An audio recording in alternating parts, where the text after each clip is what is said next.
AP CM Jagan పై రాయితో దాడి చేసిన నిందితుని పోలీసులు కోర్టులో హాజరుపరిచారు. సీఎం జగన్ పై దాడి కేసులో నిందితుడు సతీష్ ఒక్కడిని అరెస్ట్ చేసిన పోలీసులు విజయవాడ కోర్టులో హాజరుపరిచారు. మరోవైపు ప్రధాన నిందితుడితో పాటు ఇతర నిందితుల స్టేట్మెంట్ ను పోలీసులు రికార్డ్ చేసినట్లు సమాచారం.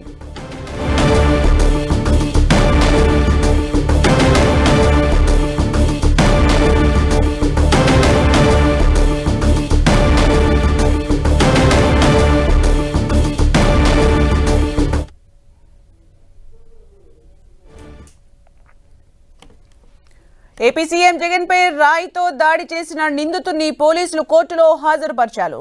సీఎం జగన్ పై దాడి కేసులో నిందితుడు సతీష్ ఒక్కడినే అరెస్ట్ చేసిన పోలీసులు విజయవాడ కోర్టులో హాజరుపరిచారు. మరోవైపు ప్రధాన నిందితుడితో పాటు ఇతర నిందితుల స్టేట్మెంట్ ను పోలీసులు రికార్డ్ చేసినట్టు తెలుస్తోంది.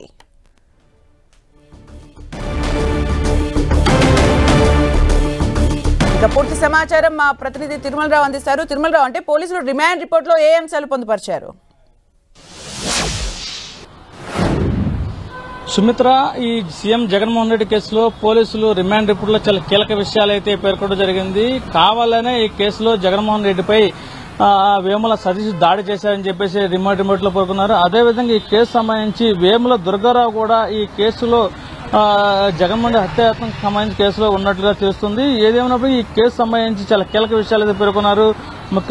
ముఖ్యమంత్రిని సంపాదన ఉద్దేశంతోనే దాడి చేశారని, అదృష్టశాతం ముఖ్యమంత్రి పెద్ద చిన్న గాయాలతోనే బయటపడ్డారని చెప్పేసి రిమాండ్ రిపోర్టులో పేర్కొన్నారు. ముఖ్యమంత్రి దాడి చేయాలని ముందస్తుగా పథకం వేసుకున్నారని రిమాండ్ రిపోర్టులో పోలీసులు పేర్కొన్నారు. ఈ కేసు సంబంధించి ఏటుగా ఉన్న నిందితుడు సతీష్ హత్య చేసేందుకు కూడా ప్రేరేపించారని చెప్పేసి అయితే పేర్కోవడం జరిగింది. మరో విధంగా ఈ కేసులో ఏటుగా ఉన్న వ్యక్తి ప్రోద్బలంతోనే సతీష్ ఈ హత్యాయత్నానికి పాల్పడ్డారని చెప్పేసి రిమాండ్ రిపోర్టులో పోలీసులు పేర్కొన్నారు.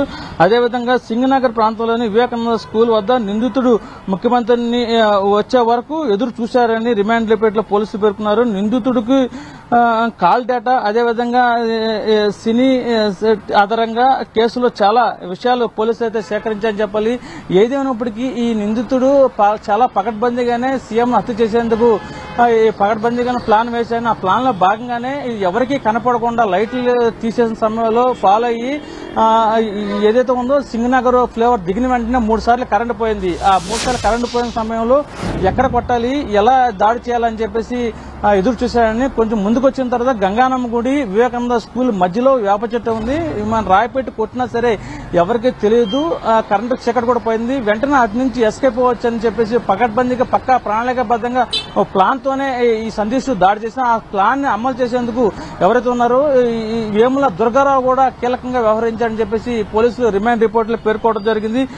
ఈ ప్రత్యక్ష సాక్షులు ఎవరైతే ఉన్నారో ఈ బిల్డింగ్ మీద నుంచి కొంతమంది చూశారని చెప్పి చూసిన విషయం ప్రత్యక్ష సాక్షులు పోలీసులకు సమాచారం ఇచ్చారు. ఆ సమాచారం ఆధారంగానే ఈ రిమాండ్ రిపోర్ట్ తయారులో కేసు నమోదు చేశామని, అదే దర్యాప్తు కొద్ది ఎలా వేగవంతం చేశామని పోలీసులు రిమాండ్ రిపోర్ట్లో పేర్కోవడం జరిగింది. ఈ కేసు ఇప్పటి వరకు మొత్తం 12 మందిని సాక్షులను విచారించి వాంగ్మూలం తీసుకున్న తర్వాతే రిమాండ్ రిపోర్టు తయారు చేశామని, దాడికి సంబంధించి 10 రాయి ఉపయోగించారని చెప్పేసి పోలీసులు అయితే ఈ రిమాండ్ రిపోర్ట్లో పేర్కొన్నారు. ఏదేమైనప్పటికీ సీఎంని హత్య చేసేందుకే పకడ్బందీగా ప్రణాళికబద్ధంగా ప్లాన్ చేశారని చెప్పేసి పోలీసులు అయితే రిమాండ్ రిపోర్ట్లో పేర్కొన్నారు. అయితే ఇక్కడ సతీష్ ను ఒక్కడనే ఈ రోజు కోర్టులో ప్రవేశపెట్టడం జరిగింది. వేముల దుర్గారావుని ఎందుకు కోర్టులో ప్రవేశపెట్టలేదని చెప్పేసి ఒక సందిగ్ధం అయితే నెలకొంది.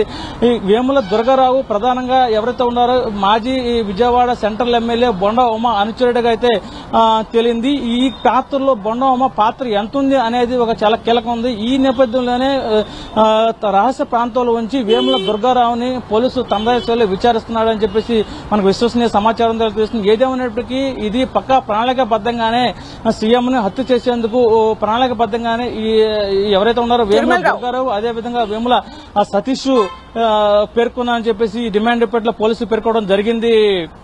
అంటే రిమాండ్ రిపోర్ట్ లో హత్యాయత్నం అనేది పోలీసులు పొందుపరిచిన సందర్భంలో అంటే ప్రీ ప్లాన్డ్ మర్డర్ స్కెచ్ లా ఇది కనిపిస్తోంది. అలాగే పవర్ కట్స్ కూడా జరిగాయి ఆ రోజు. దానికి సంబంధించి ఎంక్వైరీ చేయడం జరిగిందా? ఎవరు పవర్ కట్ కి ప్రేరేపించారు అనే కోణంలో పోలీసులు ఏమైనా ఎంక్వైరీ చేశారా?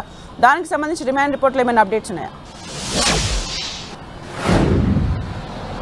ప్లస్ ఇది రిమాండ్ రిపోర్ట్ లో పవర్ కట్ కు సంబంధించి ఎలాంటి పేర్కోవడం జరగలేదు. ఎందుకంటే సీఎం వచ్చే సమయంలో హై టెన్షన్ వైర్లు ఉన్నాయని చెప్పేసి తొలుత ఇంటెలిజెన్స్ వర్గాలు అదేవిధంగా లోకల్ పోలీసులు సంయుక్తంగానే సీఎం వెళ్తున్న ప్రతి మార్గంలో బస్సు చాలా హెవీగా ఉంది, బస్సుకి ఎక్కడ తగిలితే దానివల్ల ఎలాంటి ప్రమాదాలు వస్తాయని చెప్పేసి సీఎం వెళ్లే మార్గంలో పవర్ కట్ చేయడం జరిగింది. ఈ పవర్ కట్ కు ఇది సంబంధం. కానీ పవర్ కట్ ను కూడా ఎవరైతే ఉన్నారో ఈ వేముల సతీష్ అదేవిధంగా వేముల దుర్గారావు ఉపయోగించుకున్నారని చెప్పేసి అయితే మనకు తేట తెలవుతుంది. రిమాండ్ రిపోర్ట్ ప్రకారం ఈ పవర్ కట్ చేయటం వల్ల వీళ్ళకి ఈజీగా రాయి దౌడ వేసేందుకు కూడా చాలా ప్రణాళికబద్ధంగా చేస్తున్నారు. ఈ రాయి వేయటంలో వేముల సతీష్ చాలా నైపుణ్యం కలిగిన వ్యక్తి అని చెప్పేసి అతని స్నేహితులు కూడా పోలీసులు ఇన్వెస్టిగేషన్ లో చెప్పినట్టు తెలుస్తుంది.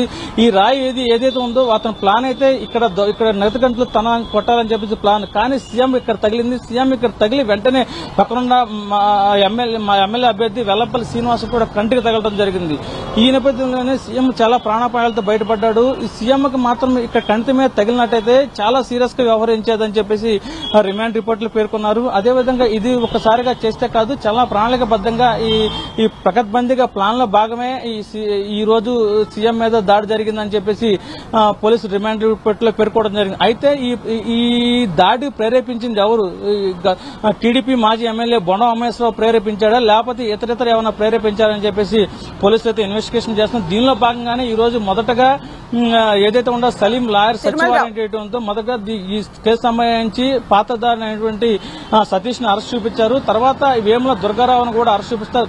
ఏంటంటే వేముల దుర్గారావు అన్న వ్యక్తి గత 3 నెలల క్రితమే తెలుగుదేశం పార్టీలో జాయిన్ అయ్యాడని చెప్పేసి తెలుస్తుంది. ఈ నేపథ్యంలో ఈ కేసు సంబంధించి బొండం అమ్మ పాత్ర ఎంతుందనే దాని మీద కూడా పోలీసు ఇన్వెస్టిగేషన్ భాగంగా వేముల దుర్గారావుని అదుపులోనే ఉన్నాడు విచారిస్తున్నానని చెప్పేసి మనకు తెలుస్తుంది. అంటే తిరుమలరావు, దాడి జరిగిన తర్వాత ఎక్స్పర్ట్స్ మాట్లాడిన మాట, వైసీపీ నేతలు మాట్లాడిన మాట, ఎయిర్ గన్ వాడుంటారు అలాగే ఎక్స్పర్ట్ అయి ఉంటారు అని చెప్తున్నారు. ఇక సతీష్ కి సంబంధించి ఇలాంటి విషయాల్లో నైపుణ్యత ఉంది అనేది అనుకోవచ్చా? ఆయన బ్యాక్గ్రౌండ్ ఏంటి? అసలు సతీష్ ఏం చేసేవాడు? అంటే ఆ సతీష్ అల్లరి చిల్లరగా తిరిగేవాడు. ఎయిర్ గన్ గానీ క్యాట్ బాల్ గానీ ఎలాంటి ఉపయోగించలేదని చెప్పేసి పోలీస్ ఇన్వెస్టిగేషన్ తేలిందని చెప్పేసి మొన్న మీడియా సమావేశం ఏర్పాటు చేసినటువంటి విజయవాడ పోలీస్ కమిషనర్ కాంతి రాణా తేటతెల్లం చేశారు. కానీ వైసీపీ నేతలు మాత్రము ఎయిర్ గన్ ఉపయోగించారని చెప్పేసి చెప్తున్నారు. కానీ అది కూడా కాదు, ఓన్లీ హ్యాండ్ తోనే ఈ రాయి సిమెంట్ రాయి సంబంధించి గులకరాయలాగా సిమెంట్ రాయి విసిరారని చెప్పేసి అయితే పోలీసు ఇన్వెస్టిగేషన్ లో తేలింది. అయితే సతీష్ సంబంధించి అల్లరి చిల్లరగా తిరుగుతాడు, ఎలాంటి పని పాట లేకుండా తిరుగుతాడని చెప్పేసి పోలీసు ఇన్వెస్టిగేషన్. అదేవిధంగా మద్యానికి బానిస అయ్యి ఏదైనా పని చేసిన తర్వాత మళ్ళీ వెంటనే మద్యం సేవించి పిల్లలతో అల్లా చల్లగా తిరుగుతాడని తెలియదు.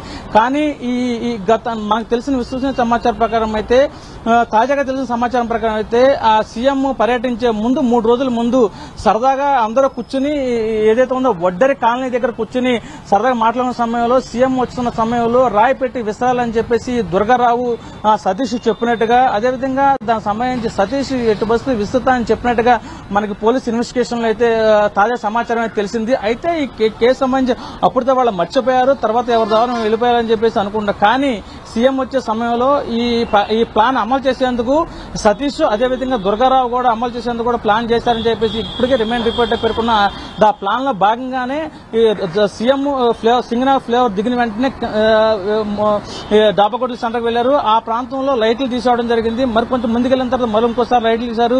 అదేవిధంగా గంగానమ్మ గుడి వద్దకు వెళ్లిన తర్వాత మరికొంత లైట్లు తీయటం. ప్రధానంగా లైట్లు తీయడానికి కారణం ఏంటంటే సింగనగర్ ఫ్లేవర్ అటు వెళ్లే రూట్ లో హై టెన్షన్ వైర్లు ఉంటే కరెంటు వైర్లు వల్ల సీఎం కాన్వాయ్ తగిలి ఏదైనా ఇబ్బందికర పరిస్థితులు అవుతాయని చెప్పేసి లైట్లు అయితే విద్యుత్ శాఖ అధికారులే తీశారు. ఈ నేపథ్యం దీన్నే వాడుకుని వీళ్ళు సీఎం మీద దాడి చేసినట్టుగా తెలుస్తుంది. అయితే ఈ దాడి సంబంధించి ఈ పాతదారి ఎవరు, సూత్రధారి ఎవరు, దీని బ్యాక్గ్రౌండ్ ఎవరున్నారు అనేది విచారణలో భాగంగానే సతీష్ ఒక్కడు మాత్రం ఈ రోజు కోర్టులో ప్రవేశపెట్టి దుర్గారావుని పోలీసులు విచారిస్తున్నట్టుగా తెలుస్తుంది. ఏదైనప్పటికీ ఈ రిమాండ్ రిపోర్ట్ లో పోలీసులు తెలిపిన కీలక ఆధారాల ప్రకారంగా సీఎం మీద హత్య చేసేందుకు పకడ్బందీగా ప్రణాళిక సిద్ధం చేసుకున్న భాగంగానే ఈ రాయి దాడి జరిగిందని చెప్పేసి పోలీసు ఇన్వెస్టిగేషన్ లో ఈ రిమాండ్ రిపోర్ట్ పేర్కోవడం జరిగింది. Thank you Tirumalarao for the updates.